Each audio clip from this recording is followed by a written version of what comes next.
for giving us this opportunity to fellowship with you.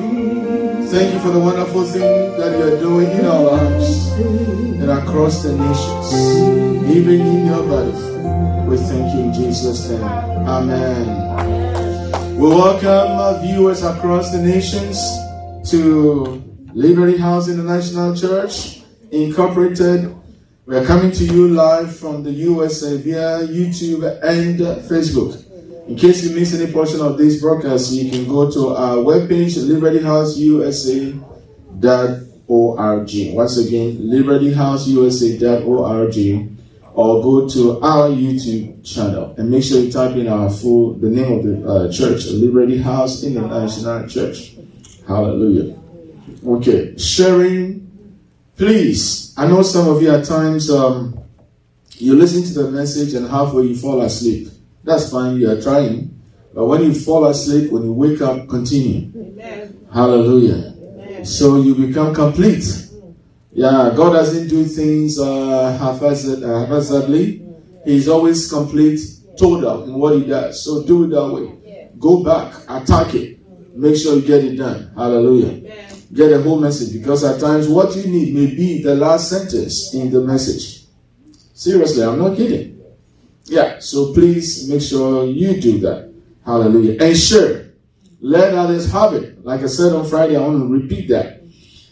People here may take for granted what they are hearing because you are being blessed and we are saying it, but others don't have what you have.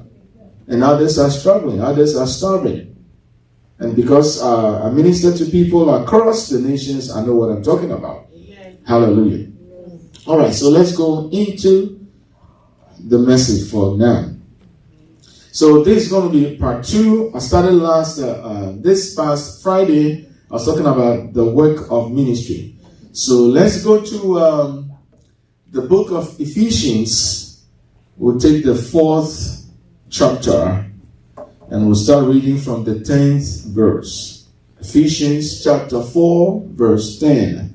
And we are reading all the way down. And I don't want to recap, but it was loaded. Friday was loaded, so I can't recap. It will take all my time. I want to continue with this and finish it today because I'm getting ready to move on to something else. I want to talk about this course. And Sunday after Sunday, I'll be doing it. A course on the acronym AIM. A-I-M. Now, I'll be talking to you about ascension gifts. I'll talk to you about inspirational gifts. And I'll talk to you about the motivational gifts. Every believer needs to know this because they will help you function well in your gifting, your grace, and the ability that God has given to you. These are tools that God has given to us. Unfortunately, that is not the focus. That's not the teaching. When you talk about the local assemblies, only a few do that.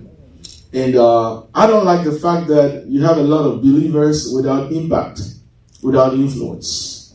We are people of influence. If we are not exerting that influence, then that means that we don't know how to walk in that influence that is given to us. We are agents of what? Change and transformation. Amen. Hallelujah. Amen. So should I remind you, you are looking at one. I'm an agent of change and transformation. Amen. And that is what I bring to the table. Every believer is.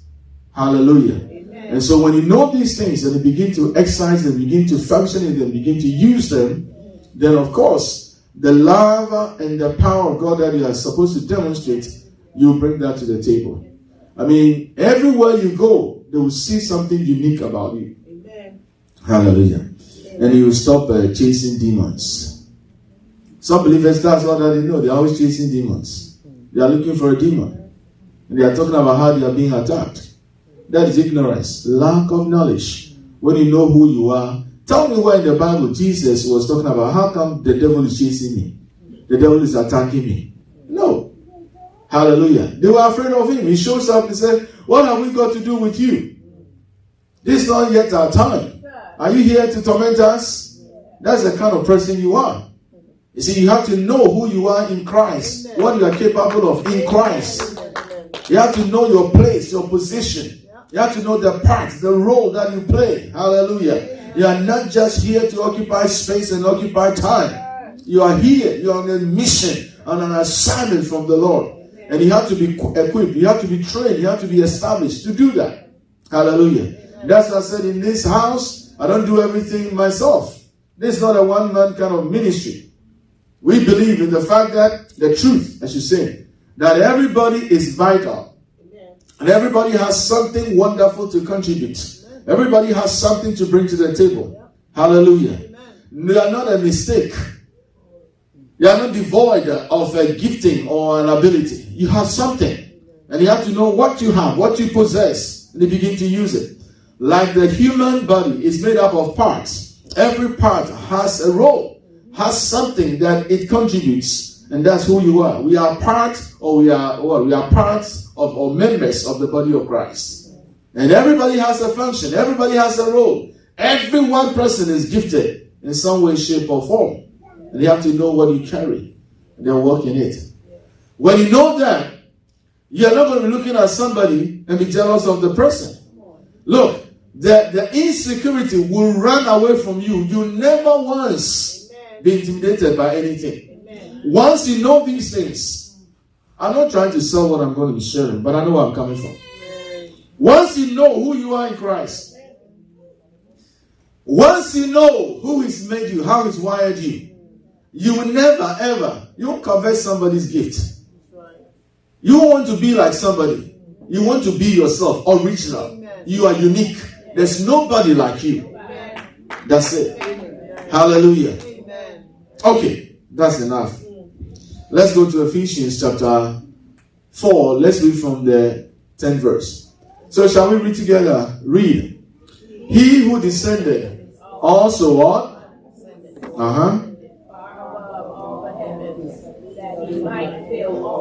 So who has filled all things? We are talking about the Lord Jesus Christ. By Him all things consist, and by Him all things are held together. Amen. Without Him, things will be dropping from the skies. The oceans will run us over. Hallelujah. Okay, let's read on. Read.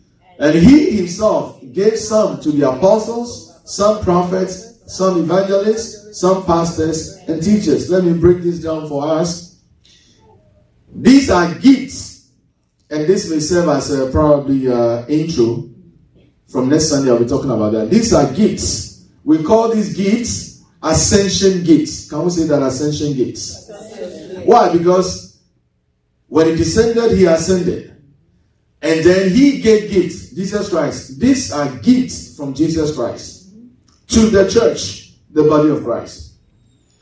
Now, it's not a gift like a gift card from Walmart, Nordstrom, Macy's, or whatever. It's not like that. It's not like a cash gift. No.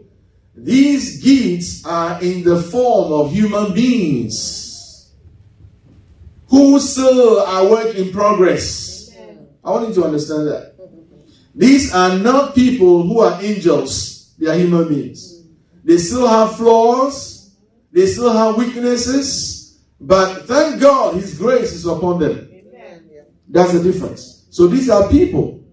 So just like you said, this is a goat, this is a chicken, this is apple, this is mango, this is what? Strawberry, if you like strawberry. In the same way, these people, you see them, you say, that's an apostle, that's a prophet, that's an evangelist, that's a pastor teacher. You get it?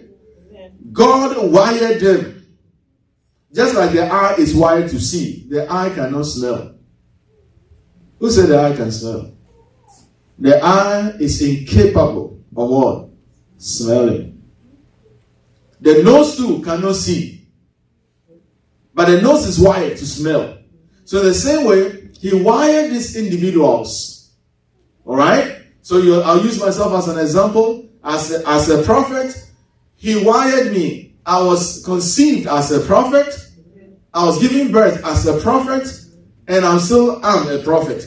Now, the only difference is you are born with that gift. You are wired that way. You come out that way. But you don't have knowledge yet.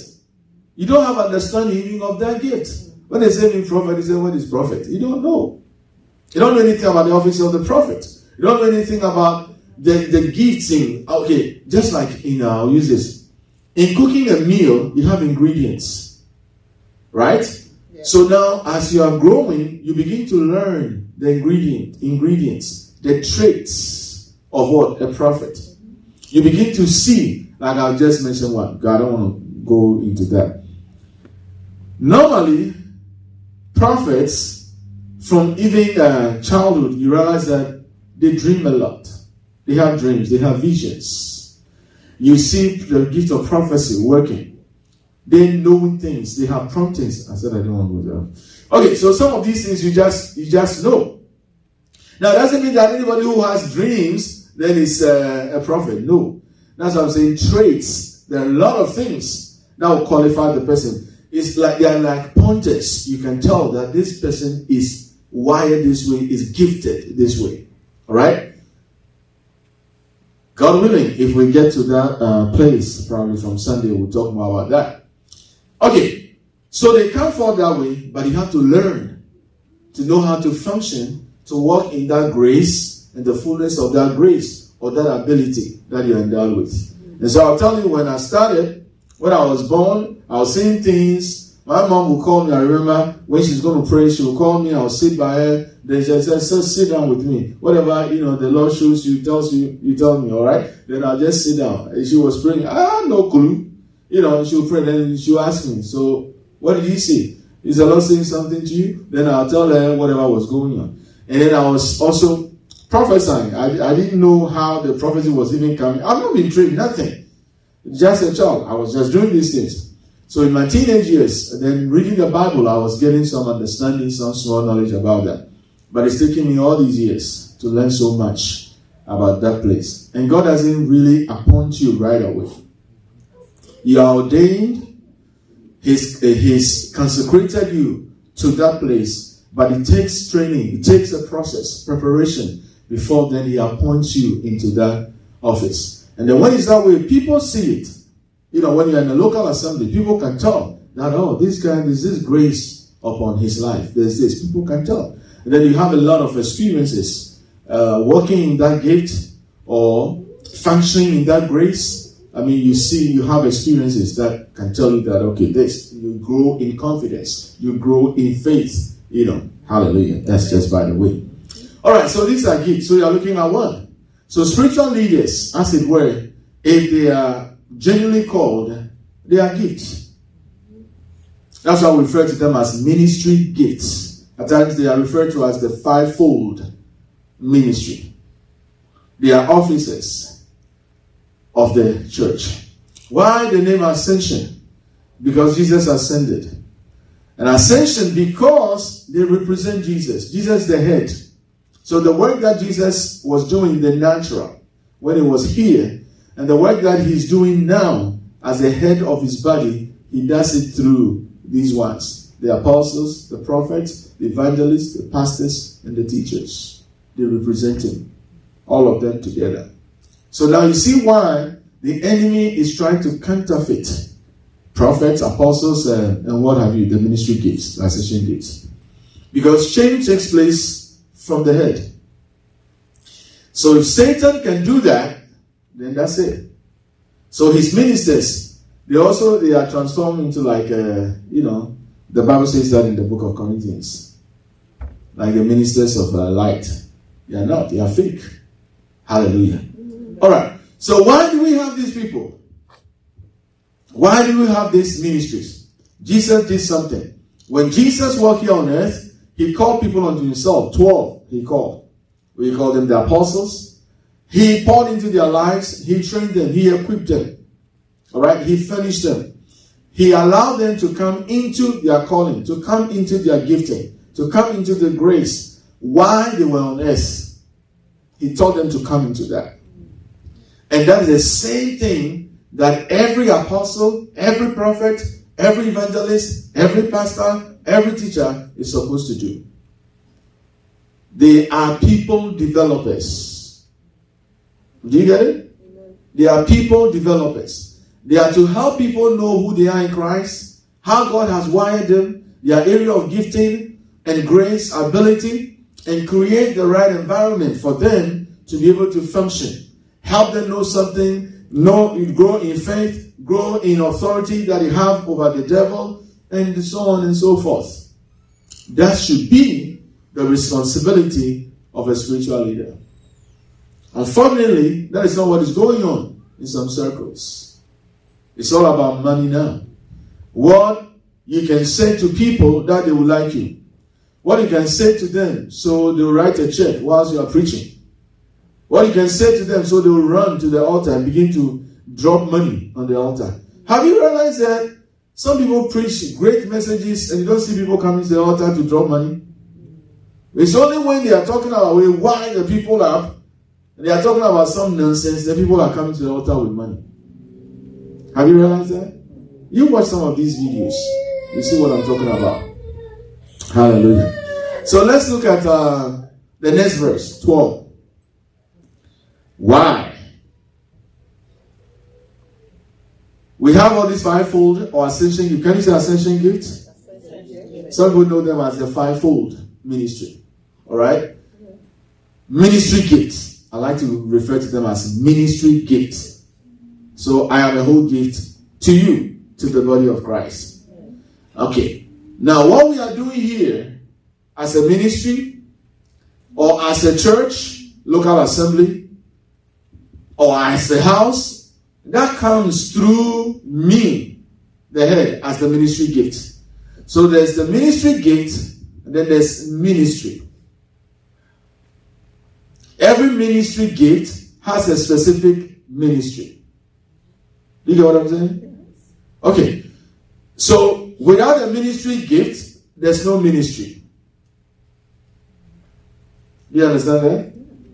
So should I say this way? Without me, the ministry gift, there's no Liberty House. Because whatever Liberty House stands for, the mission, the goal, the objectives, the aims, everything is coming from the ministry gift. How the ministry gift is wired and their purpose. Just like Paul was called to the Gentiles, to minister to the Gentiles. Now let's go there to show that. Let's go to Acts chapter 9. We'll come back to this. Let's go to Acts chapter 9. Let's look at let's start from the 10th verse. Acts chapter 9, 10. Now, this was when Saul had been knocked off his donkey on the road to Damascus. He became blind. Alright? And the Lord spoke to him. So let's read on. Now there was a certain disciple at Damascus named Ananias. And to him the Lord said in a vision, Ananias. And he said, Here I am, Lord. Let's read on. So the Lord said to him, Arise and go to the street called what? Straight, and inquire at the house of Judas for one called Saul of Tarsus. For behold, he is praying. Saul was on his way to persecute what? The followers of Jesus Christ, disciples of the Lord Jesus Christ. Because he was a staunch believer in the Mosaic or Judaism. Alright? So the Lord revealed himself. Alright, so let's continue. And in a vision, he has seen a man named Ananias coming in and doing what? Putting his hands on him so that he might receive his sight.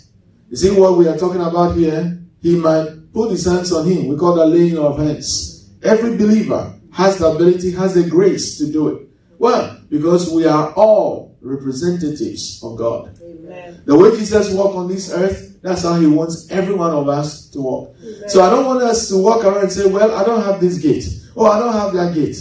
You know, when you are somewhere and you are representing Christ, and then there's somebody there sick, are you going to leave that place and say, well, I know somebody who has this gift. I'm going to call him. So just wait right here. No, God doesn't do it that way. See, but over the years, this has not been taught to the people. So they always think, well, I don't have this, I don't have that. I'm making you aware of what you carry, what you possess. It's not yours. You are only a vessel, but you are endowed with it. It's within you, resident within you. The Holy Spirit within you, that alone, when you remember that the Holy Spirit resides in you, you have to know that all these graces, all this power, all these giftings, this ability is resident within you. Hallelujah. Amen. The thing is, at times people say, well, I know God can do anything. God is able. But then when he asked them, are you able? Me? Yes, you. God works through you. And you have to understand that. You have to accept it, that God works through you. Hallelujah. Amen. Okay, let's read on. You see, look at how this guy is going to act. It's just like some of you. They were just normal guys like us. The difference was the Holy Spirit working with them. Then Ananias answered. In fact, let's read together. Read. Then Ananias answered, Lord, I have heard. Wait a minute. I have heard. See, his insecurity now is going to come out.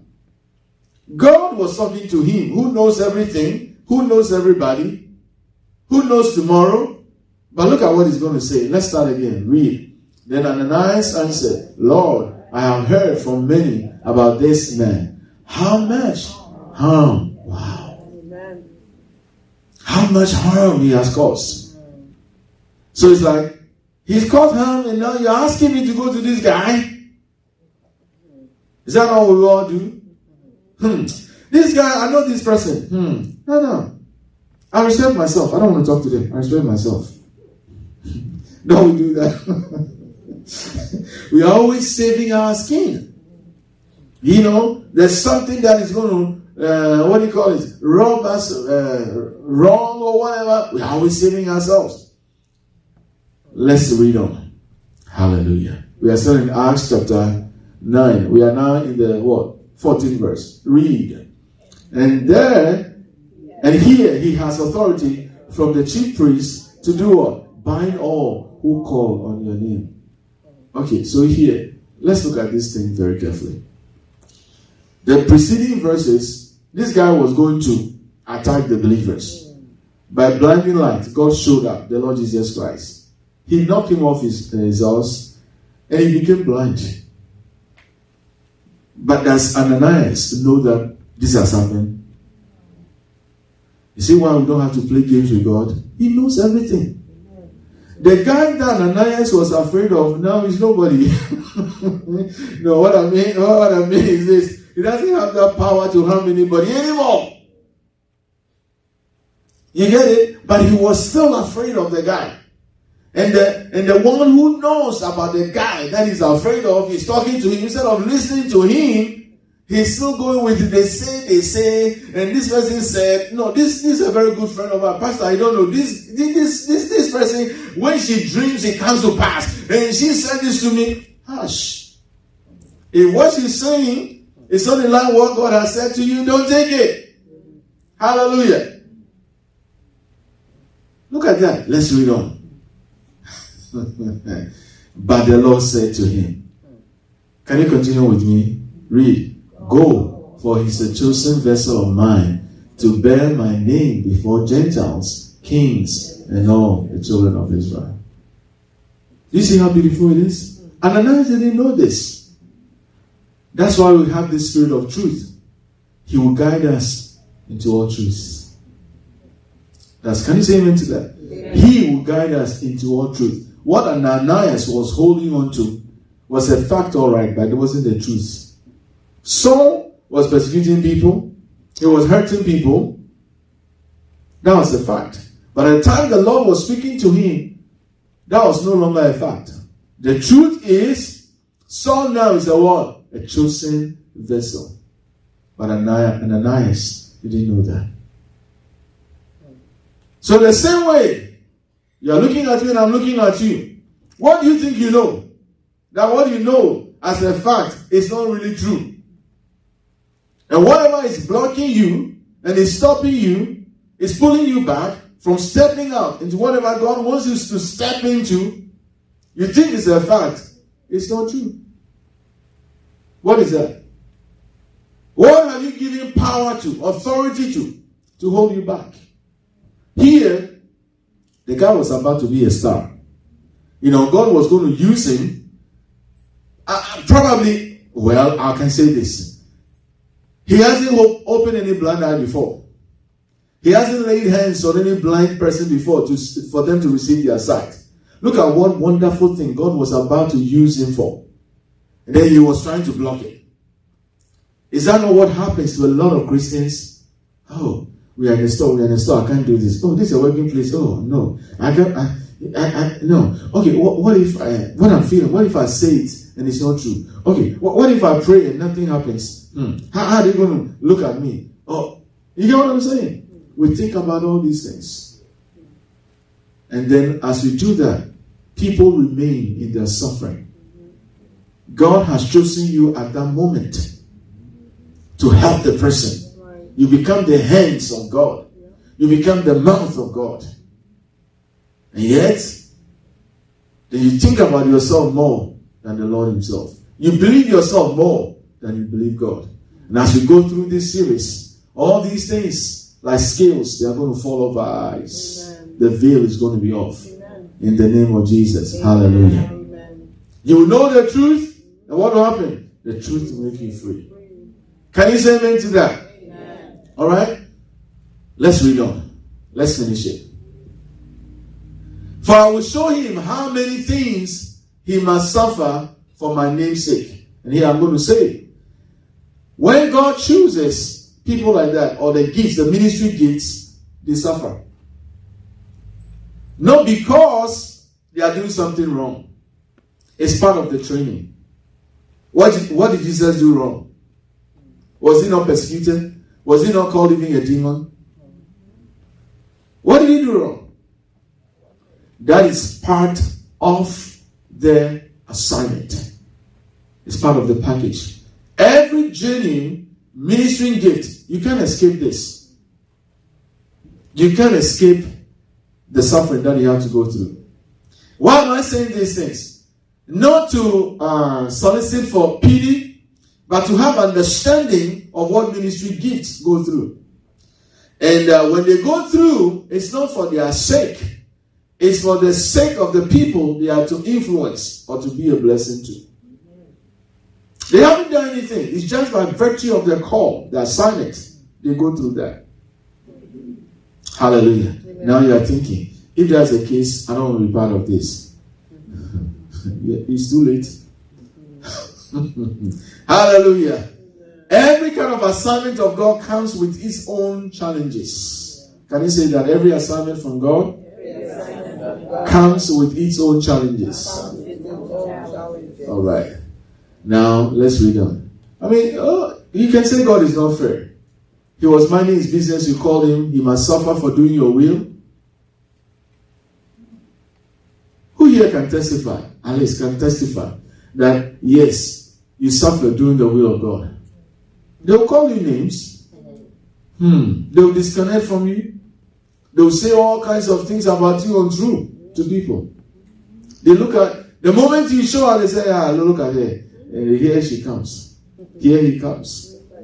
You know? Sister in Christ, huh? Hallelujah. The Bible says, and Ananias went his way. I love this. He became obedient. That's the way we have to conduct ourselves. You can have your argument. You can have your opinion.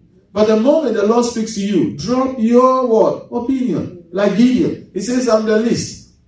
And I'm the least among my weakest, family. What can you do with me?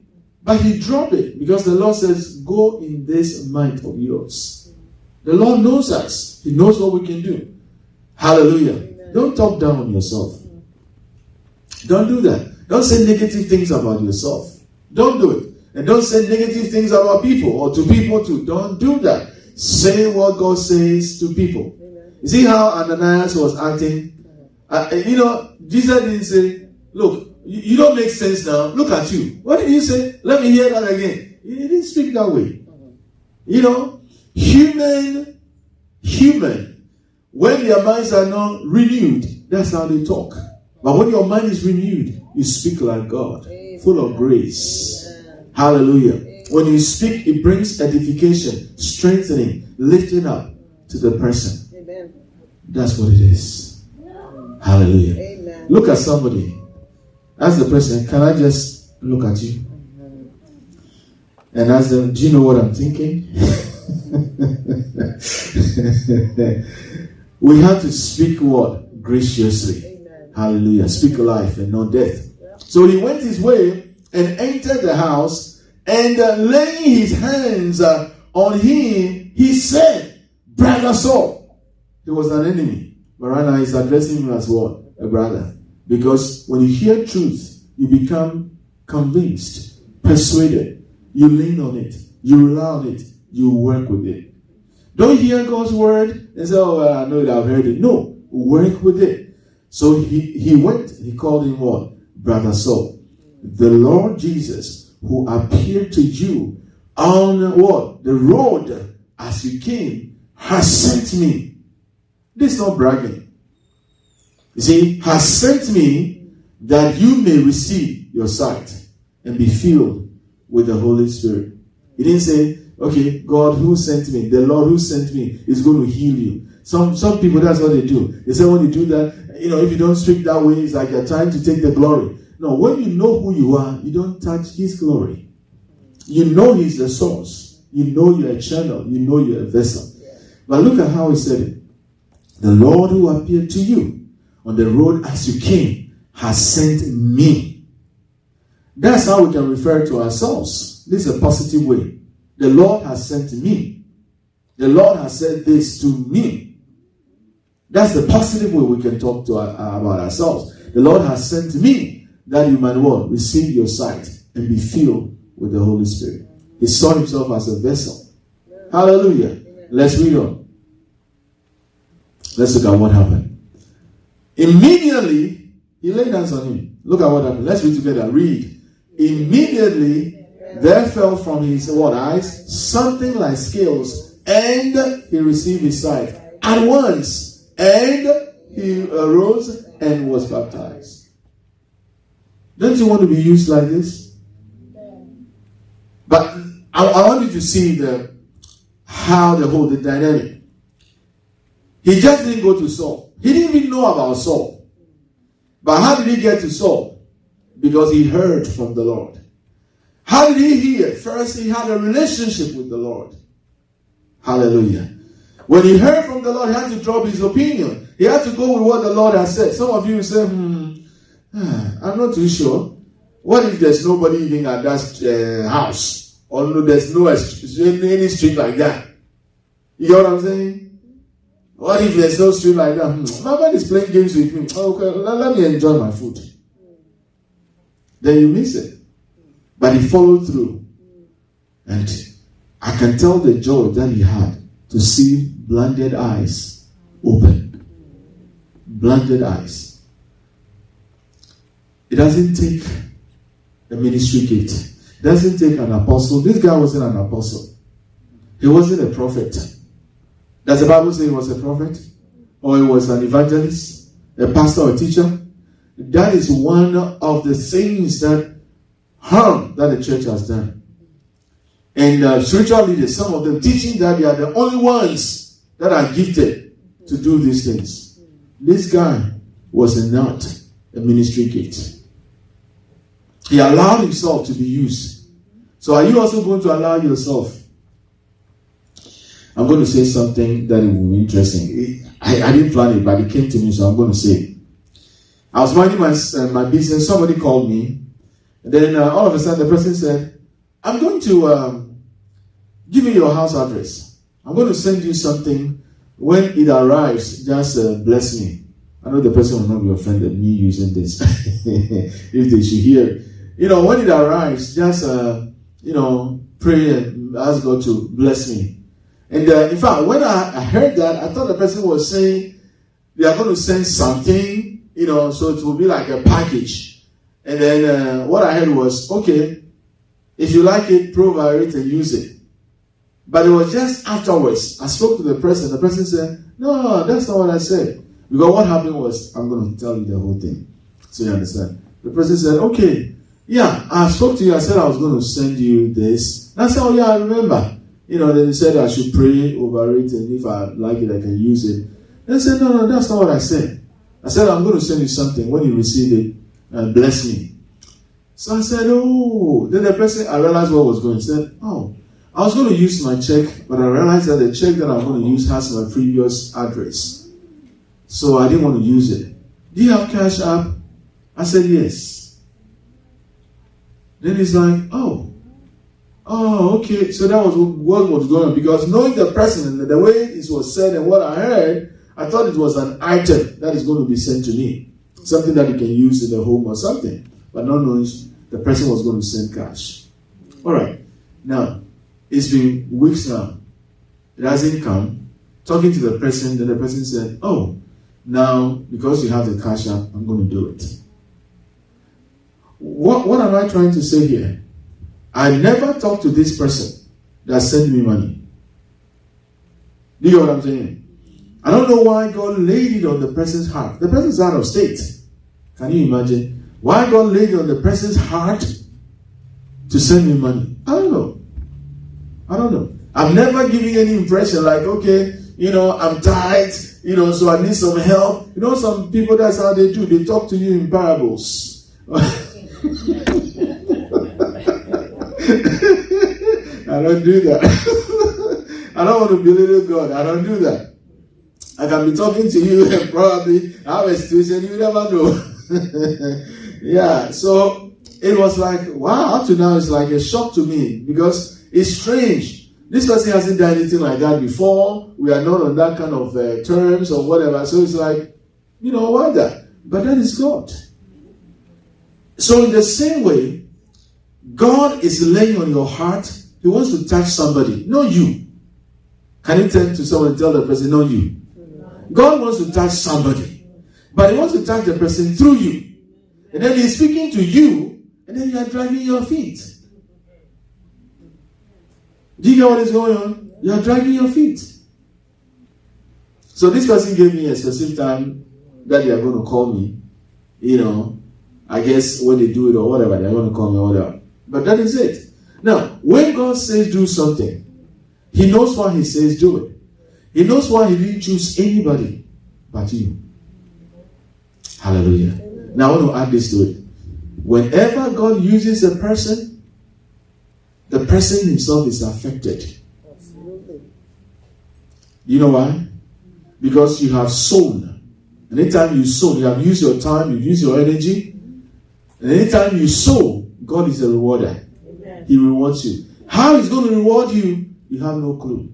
That might be that thing that is going to open the door for you. Whatever you are looking for, whatever you are expecting from God, I don't know. But just yielding to that leading of God, that might open the door to you. Now, I don't like to talk about me because I have things like that I can talk about. It's amazing how God does it. And in the process, you have no clue that, this simple thing that I did not know is going to lead to that. That's why I take everything he tells me serious. Amen. Hallelujah. Amen. At times I look weird, because I operate on a different frequency, divine plane. So in the natural, I look at me and say, why is this guy doing that? It doesn't make sense. But since I'm hearing, like Ananias got up, he said, I'm going to the street called Straight. I'm looking for what? One song. He's praying. Does it make sense? People around and say, who? What did you say? Who spoke to you? Are you sure? Hallelujah. Amen. And Paul, Saul, who became Paul, he preached. That's what we are talking about. And he had people with him doing this work. Now let's go back to the Ephesians. Hallelujah to Jesus. We're in Ephesians chapter 4, 12, verse 12.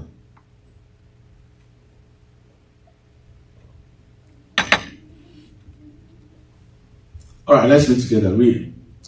For the equipping of the saints, for the work of the ministry, for the edifying of the body of Christ. All right. So here, this is the reason why we have the fivefold ministry, or the ministry gifts, the ascension gifts. Their responsibility is to equip the saints. The saints are believers, born again, those who have accepted Jesus Christ as their Savior. All right, any member of any local assembly, part of the church, that's what it is. So they are to equip. The word equipping, the original, is what? Perfecting. All right, perfecting. And that is to finish, is to train, is to establish. Hallelujah. Amen. Catetismos. Okay, so from here, Friday we talk about the work of ministry. They are equipped for what? The work of ministry. Can we all say work of ministry? Work of ministry. One more time. Work of ministry. So how many believers know the work of ministry, what that is? How many people know that? It sounds like something strange, right? Every believer has a ministry. Do you know that? Every believer has a ministry. Okay, we'll come back here and I'll break things down. Now I'll stay here for a long time. I'll end from here, but let's first go to 2 Corinthians chapter 5, 17. Hallelujah to Jesus. 2 Corinthians 5, 17. If any man be in Christ, let's read together. Read.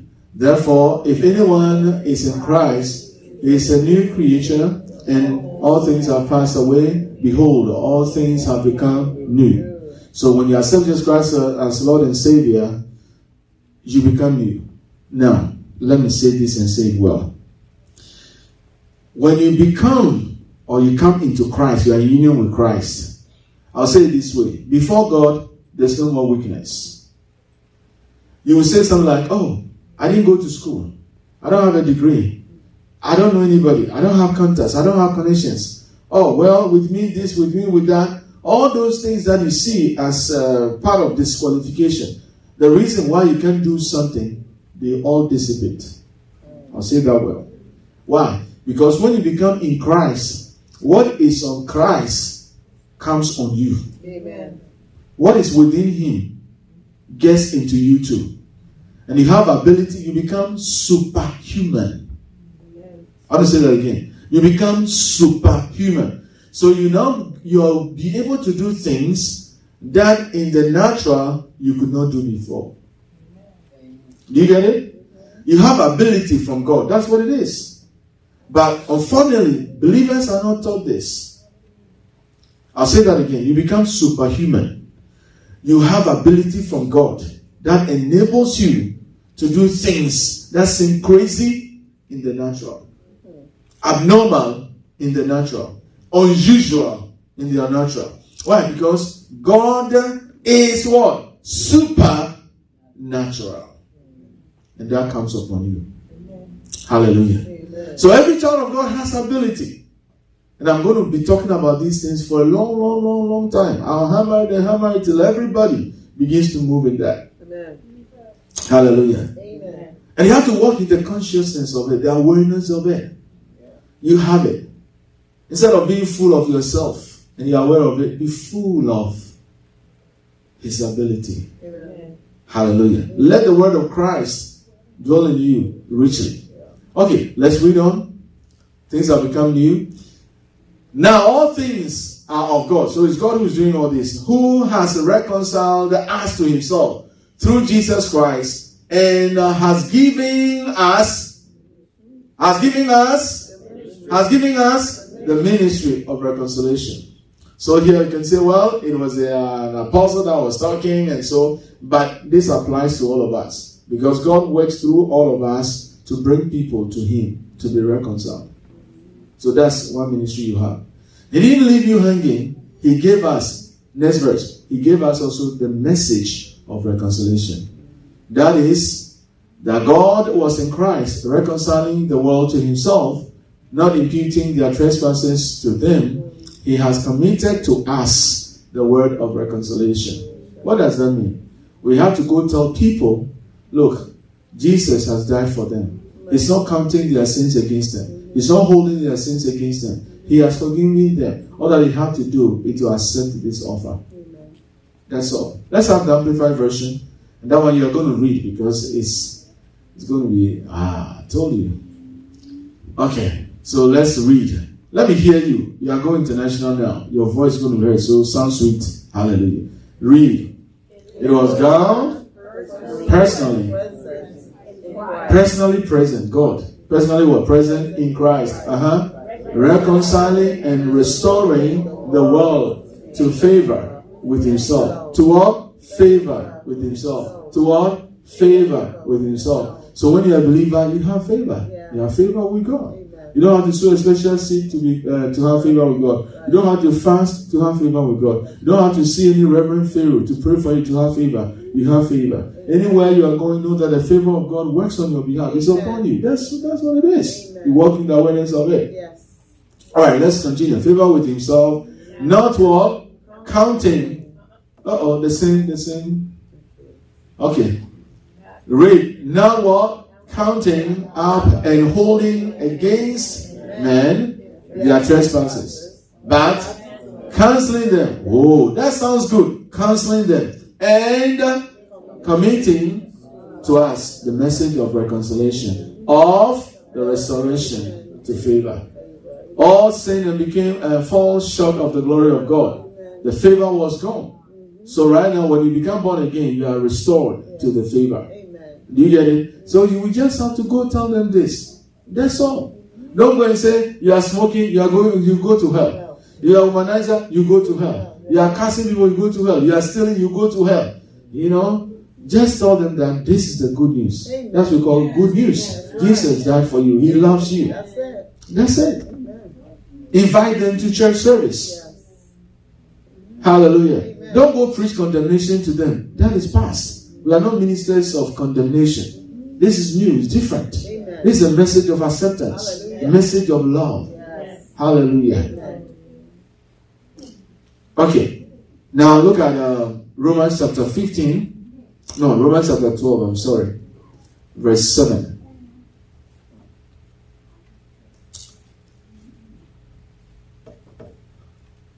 He whose gift is what? Practical service. Let him what? Give himself to serving. He who teaches to his teaching. Let's have it in NLT. The service there is ministry. Okay? If your gift is what? Serving others, serve them well. If you are a teacher, teach well. So it's not like the fivefold ascension gifts kind of teacher we're talking about. Every believer, you are gifted. You can also teach. All right? Just like parents do. All right. Now, let's come to the King James, New King James Version. So you see that the service there is ministry. So our ministry, let us use it in our ministry. He who teaches in teaching. So people say, I have a ministry, I have a ministry. All that I want to do is ministry. Do you know what you're talking about? If you say, all that I want to do is ministry, I have a ministry, I have a ministry.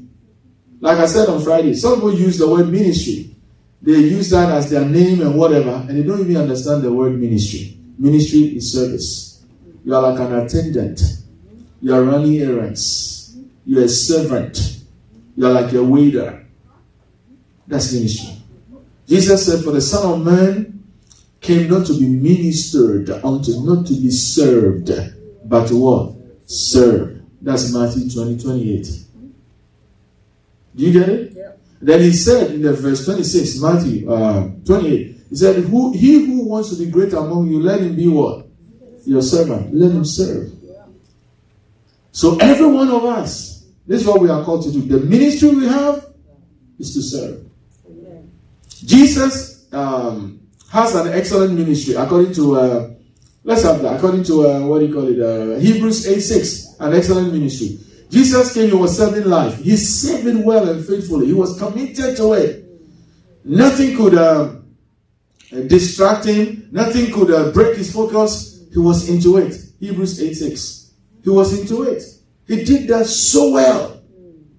Hallelujah. He was committed. He fulfilled his ministry. We can talk about others like that. But do you know what ministry you have? But now he has obtained a more excellent ministry. Inasmuch as he is also a mediator of a better covenant, which was established on better promises. What did Jesus do? He laid down his life. The Bible says he went about doing good, healing all who was oppressed by the devil. They called him names. They came against him. They persecuted him. He did not give up. He was reviled. He didn't revile back. He was insulted. He didn't insult them back. He didn't repay any evil for what? Evil. Even on the cross, he said, Father, forgive them because they don't know what they are doing.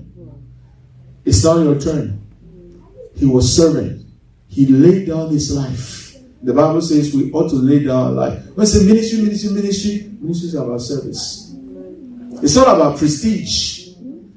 When you walk around with armor bearers, and they carry your Bible. I mean, that's a foolish.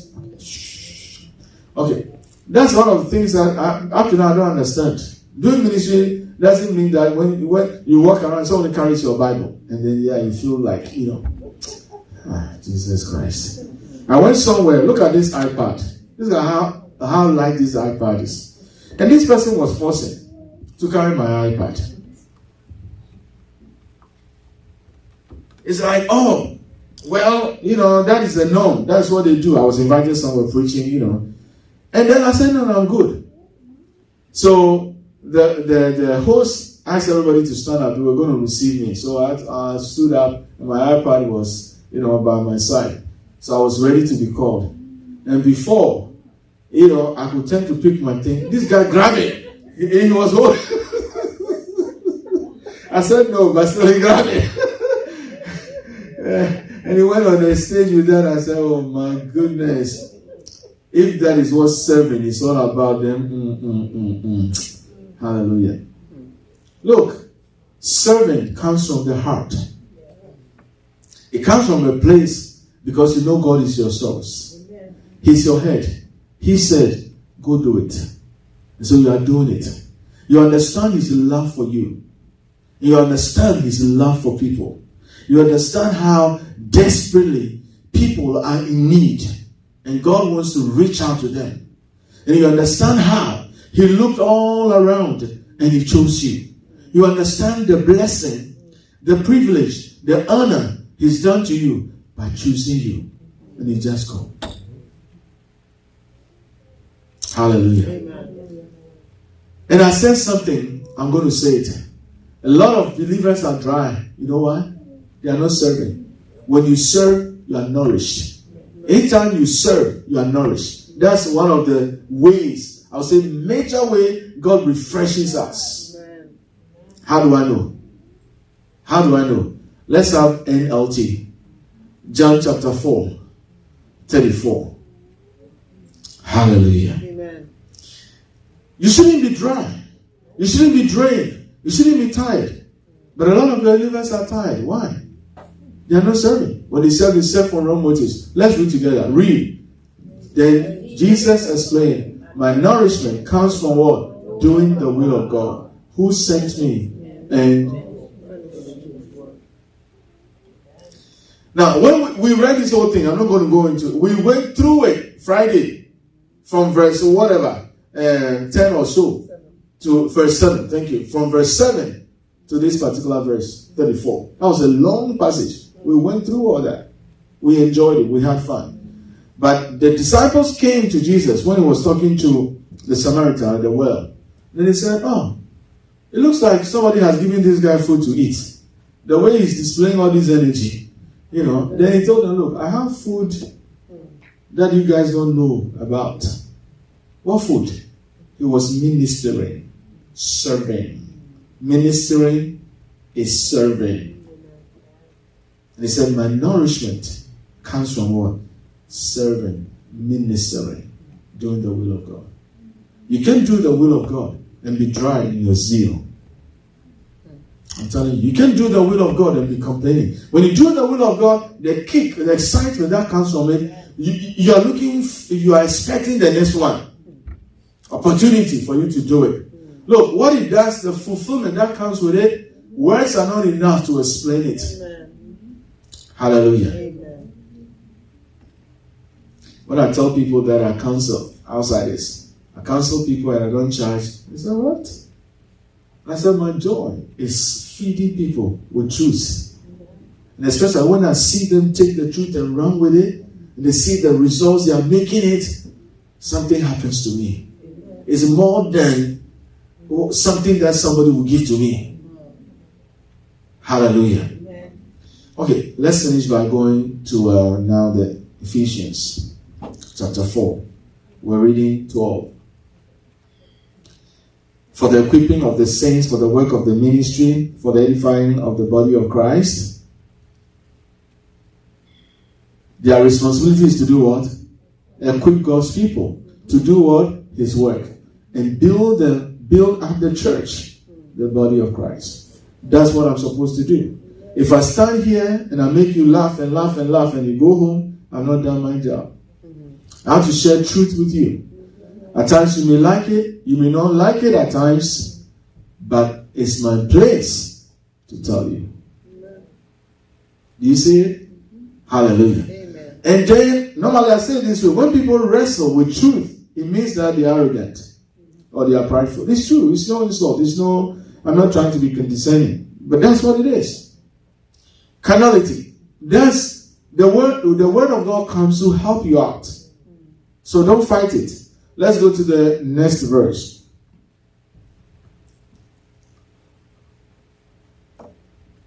This will continue until we are all what? We all come to such unity in our faith and knowledge of God's Son that we will be mature in the Lord, measuring up to the full and complete standard of Christ. That's what it is. Amen. That's what all that my labor, what I'm doing, that's the goal. Hallelujah. Amen. Okay, let's read on. When you go read this passage well, then we will no longer be what? Immature, like children. So that's what goes on. If you don't receive proper teachings, present truth, you still be what? 10 years in Christianity, but you are immature. Yeah. And then this is what happens. Children, this is what they do. They run, they are tossed to and fro. Let's read. We won't be tossed and blown about by every wind or new teaching. Yeah. So anything, because you are not established, you are immature. Anything that you hear, then you say, hey, you are running with it. Even though it's not in line with the word, but you are running with it.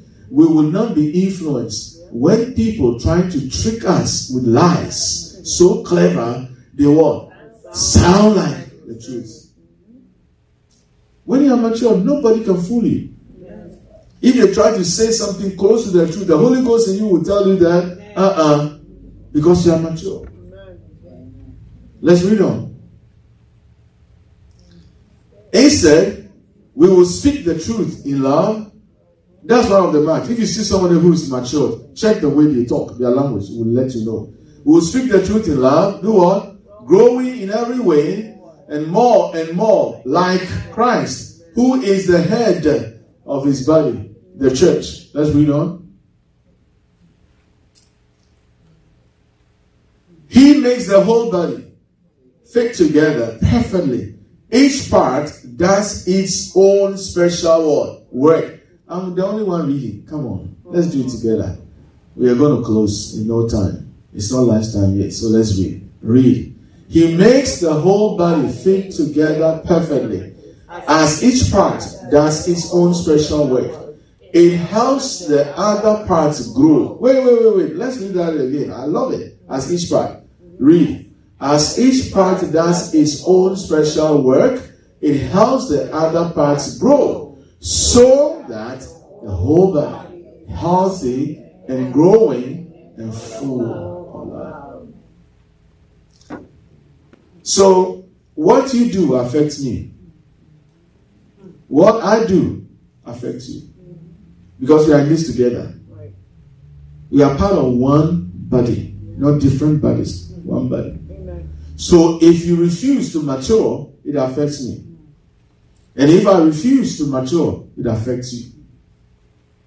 Do you get it? If you refuse to supply, to bring your part to the table, it affects me.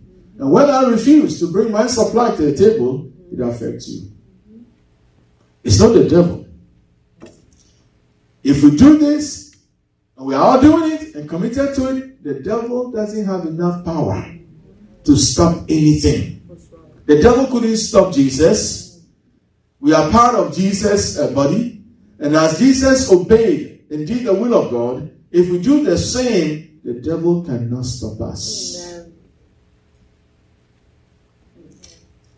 Hallelujah. Amen. Now let's go to the verse 12. Let me land. Verse 12. The word ministry, I told you already, but I'm just going to read these things for you. Ministry The pastor has a ministry. The teacher, the evangelist, all those people ministry. We can talk about a deacon. We can talk about a deaconess and what have you. All right? But it says, it's attendance as a servant, etc. Service is to run what? Errands. Waiter at a table or in other menial what? Duties. So to minister, or when they say somebody is a minister, another word is servant. Do you get it? Servant. And Jesus himself was a servant. He came to minister. So if he came to minister, why can't we minister? And how do we minister? According to the verse 12, it says that equipping, their responsibility is to equip what? God's people to do his work and build up the church. That's to edify the church. Whatever we do should edify people.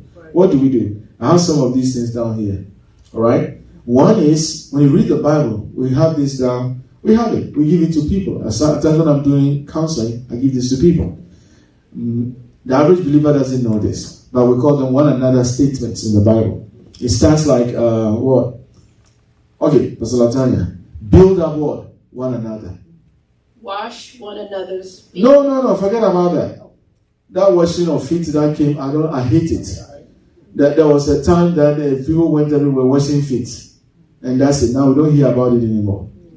Love one another. No, build up what? One another. Read what you have there. Build up what? One another. Therefore, let us pursue the things which make for peace, and the things by which one may edify another. Romans 14:19. You see, so this is what you do. This part of when it talks about ministry, the ministry that you have, how do you build up one another? How do you edify? How do you strengthen? What do you do? What do you do? And there are lists of things. You can read Romans chapter 12. A lot of things there. Romans chapter 12 alone. It can tell you what things you can do to help others. Okay, so another one is what? The next one. Accept one another. Accept one another. Therefore, receive one another, just as Christ also received us, to the glory of God. Romans 15:7. Okay, 15:7. Romans 15. So is that how we roll? If you do this, you are serving the person. You know, already people are walking around, they feel they are not loved. They are not accepted. There's something wrong with them. They don't measure up and all that. And then you, a sister, a brother, you treat them like they are nothing. You are not serving. That is not called equipping or what? Building up, edifying the body. You are not. The ministry you have. Let's have King James there. King James. New King James. Hallelujah. Amen. This is the work of ministry. This is the work you have to do. Anywhere you see the Bible, do this one another, do this for this person, that is your ministry. The next one. Admonish one another. Okay. Now, I myself am confident concerning you, my brethren, that you also are full of goodness, filled with all knowledge, able also to admonish one another. What does it mean to admonish one another? Colossians talks about that. When you are full of the Holy Spirit, you admonish one another. What does that mean? You should be able to teach. You should be able to correct. You should be able to warn.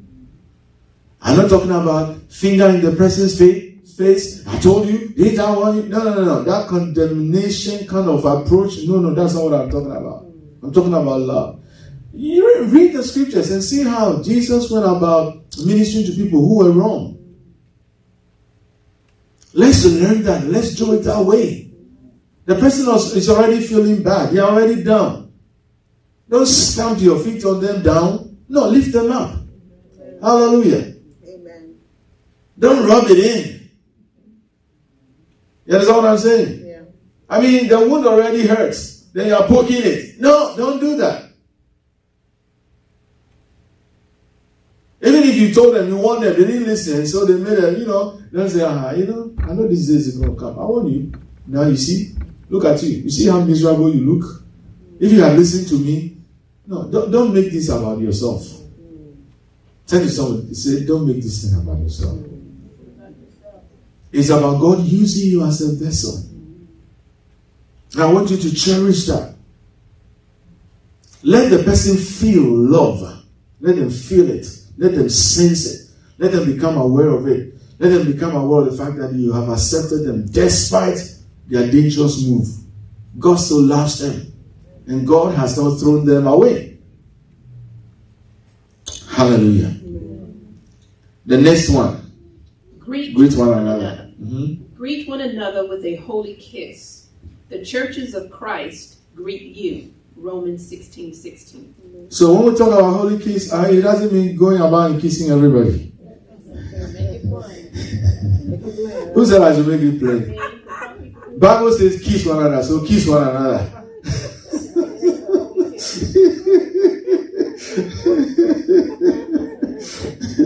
Miss Arena, you have to break it.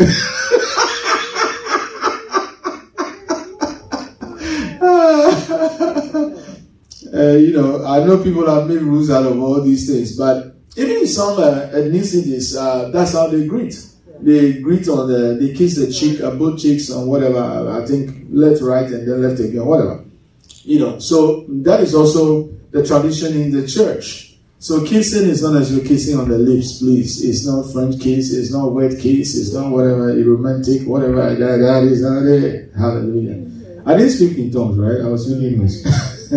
So that's not what it is. But it's talking about displaying affection. That's what it means. Displaying genuine affection, sincere affection, towards the person. All right.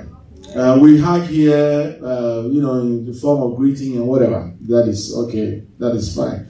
Okay, the next one, I think then we can close on that one. Serve one another. Serve one another. I always close the broadcast with what? Serve one another. You know where it's coming from. All right, serve one another. We'll close on that one. Okay. Serve one another. For you, brethren, have been called to liberty. Only do not use liberty as an opportunity for the flesh, but through love serve one another. Amen. Do you see? Yep. That's how simple it is. Hallelujah. Amen. And if we are all doing this is the work of ministry. Ministering to one another. Amen. And so some of the ministries we have here, or departments, they are created as a way of helping people, as vehicles, so we can serve one another, or we can minister to one another. We can build up, we can strengthen one another. You get what I'm saying? So it's just not doing it all like we have a structure. It's based on the word. There are vehicles, there are channels whereby we can be serving one another or ministering to one another. That's why we say that if a member of this house, be part of a ministry. If the ministry is not here or the department is not here, and you know what you want to do, we will create one. Do you get it? Yeah. Yes, because we have to minister to one another. Amen. That's the only way we grow. And as you do that, you are being nourished spiritually. You don't need a natural or physical food, but that is how your spirit also is fed. Hallelujah. Amen. So, okay, that does it for today. That's going to be part 2 of the work of ministry. All right, so I'll end with this note. Galatians chapter 5, verse 1 and 13. Stand firm the liberty wherewith Jesus, the anointed one, has made you free, and do not be again entangled in the yoke of bondage, but by love serve one another. Hallelujah.